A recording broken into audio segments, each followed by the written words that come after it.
The following is a world-class Bullshitters exclusive.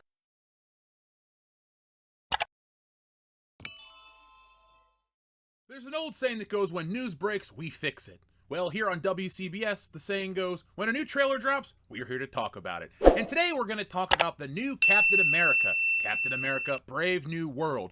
No, it's not written by Aldous Huxley. It comes from the good folks at Marvel. And if this is anything like their previous few films, But I can't judge yet, so let's check out the trailer right now. So folks, get your timestamp set to 0 and press play right now.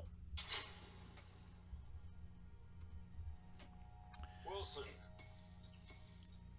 Thanks for coming in. Hey, Harrison Ford. Invite, sir.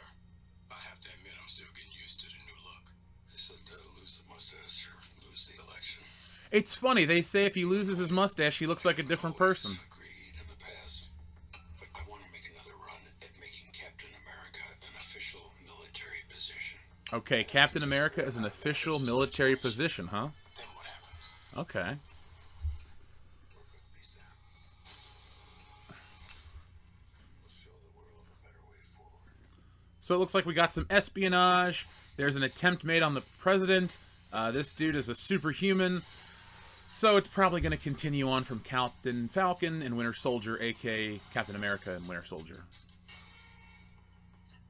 Sir, your inner circle's been compromised. Either you can't see that, or you don't want to. So it looks like Cap and his new Bucky are going off the grid. Global power is shifting. I think I've seen this movie before, to be honest. A little bit of Dark Knight. You may be Captain America, but you're not Steve Rogers.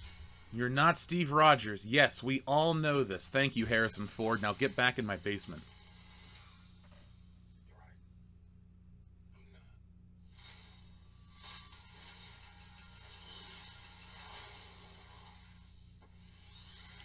I'm not. They pulled that from Iron Man. Fuck you. Sorry, YouTube. Shouldn't cuss. Okay. Oh, the Red Hulk looks like he's on PS3. Yeah, folks, we've upgraded. Everybody that says those are PS2 graphics, let's be honest. These are PS3 graphics. Alright, so let's talk about this movie real quick. So, this is the 4th Captain America movie, but it's the Falcon's first Captain America movie. Now, I have been very kind to the Captain America trilogy. I would argue it's the best superhero trilogy ever made. Better than the Dark Knight trilogy, better than the Spider-Man trilogy for sure, and much better than the Iron Man trilogy. Realistically, Marvel doesn't know how to stick the landing when it comes to trilogies, but with Captain America, they did it perfectly. Each film adds to the previous one and builds to the greater MCU. I still think Civil War is one of their better movies that they've ever put out. So then we have this film, and I gotta say, it kind of looks like The Winter Soldier. Captain America goes off the grid, he's running from the government, he's fighting the government. I get it that you want to copy your best movie, arguably the best superhero movie ever made, but that's the vibe I'm getting from this film. It just feels kind of samey. Now, I'm happy to see Harrison Ford. He is my favorite actor, and yes, we did kidnap him and put him in our basement and force him to remake Star Wars in that basement. It was a great story. But I am happy to see him back. I really don't care if it's Indiana Jones, Han Solo. It's my favorite actor of all time. As the Red Hulk, I don't know. I have read the Red Hulk comics. I got a Red Hulk figure somewhere in my storage unit. Marvel has picked from the best. You've done Spider-Man to death, Captain America is dead, Thor should be dead, Iron Man's dead. All the big heroes have been represented. Now, there's a lot of great villains to bring to the Marvel Cinematic Universe, and Red Hulk is okay. I was there for the initial Red Hulk push. This was only a few years ago, and now here we have it on film. Let me just get this out of the way again real quick. The CGI in the Red Hulk is atrocious. It is very, very bad. I can't believe that this movie cost so much and has reshoots. Now, every movie has reshoots. That's not uncommon. But this movie had a lot of reshoots that add Giancarlo Esposito, which goes to make me think they don't have a coherent story. And folks, let me say it very close. The story is the most important part. Now, I can't judge it too harshly yet.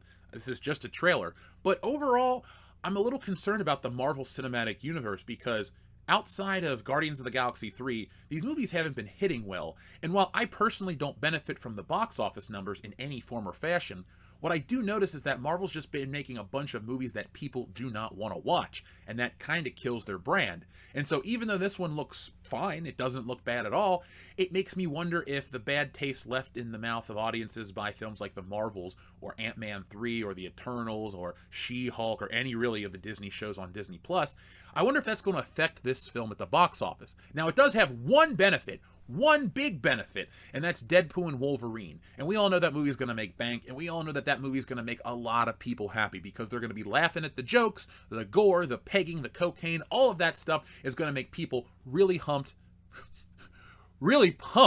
for Deadpool Wolverine. Sorry, I guess Freudian slip. There might be humping in Deadpool 3.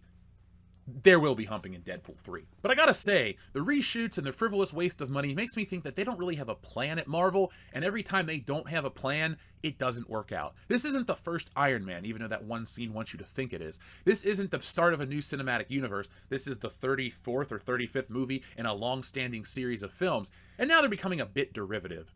And look, it worked for the first Iron Man not to have a script. You had Robert Downey Jr., you had Jon Favreau, but most Marvel movies are made by a committee, so it is what it is. But Falcon, I've always liked the character. I really like the actor Anthony Mackie. He's funny. He's a good Falcon. I don't really care to see him as Captain America.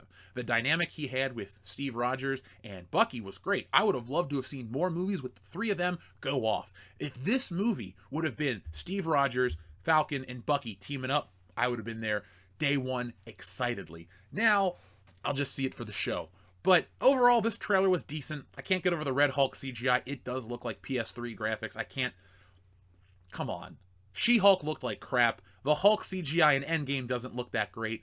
Put the money there. Stop doing a million reshoots. It doesn't cost you anything to write the story right the first time. Don't rush. You guys are looking to make toys and merchandise and all these other things before the movie even gets out there.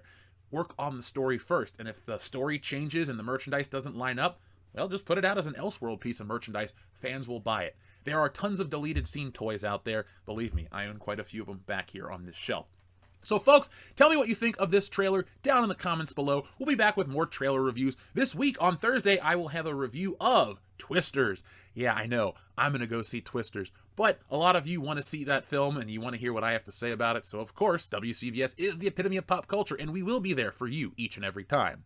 Folks, we only have a couple days left on Wokebusters. The campaign is not near its goal, and we need your help to make it happen. I believe we can. We have almost 2 weeks left, and anything is possible here on the internet. So, folks, thank you for watching. I'll be back next time with more. But in the meantime, be smart, be safe, be cool, but always be excellent to each other. Stealing Solo asks the greatest what-if question of all time.